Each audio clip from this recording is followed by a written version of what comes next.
Okay, next up we have our Romanian deadlift. So for this, the principles are the same as our deadlift, except with a Romanian deadlift, you are just doing the hinging part where you're feeling the stretching in your hamstrings, and you are not bending your knees quite as much as during a deadlift, as we don't need to get the same range of motion, we don't need to get to the floor. So we're going to start off with the same principle. If you're new to hinging and you've never done a deadlift or Romanian deadlift, you take your med ball, you pull it into your belly to create that tension in your upper back. Feet about hip width apart, inhale down, exhale, engage your pelvic floor, come up and pull the ball into your belly button as you come back up. Once again, you can progress in weights. However, if your gym does not have balls, you can, of course, as I said, do this with kettlebells, holding them like this, pulling them into your belly to try and get that upper back activation. And then same principle, exhale, coming up.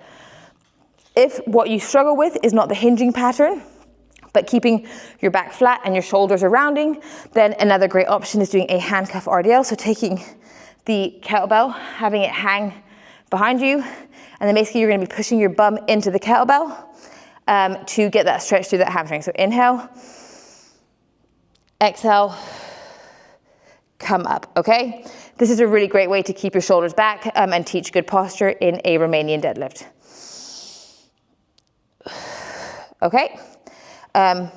If you struggle with a lot of knee flexion, I really recommend doing the handcuff RDL and actually taking a bench and blocking your knees by it, because the goal with a Romanian deadlift is that you basically want to bend your knees without tracking forward. It's another good cue, so think of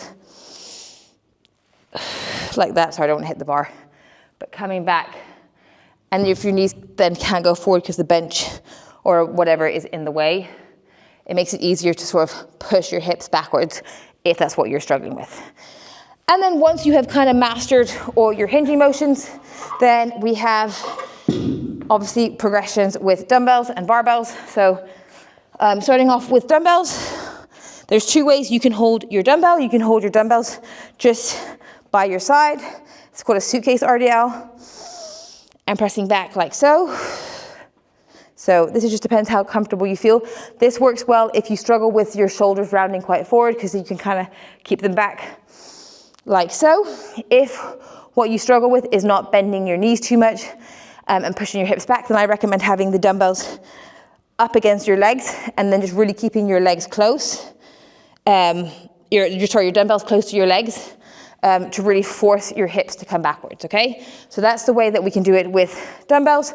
And then finally, obviously with a barbell, you pick the barbell up off the floor, about shoulder width apart, maybe a bit wider, and then same principle, inhale, push the hips back, exhale, come up.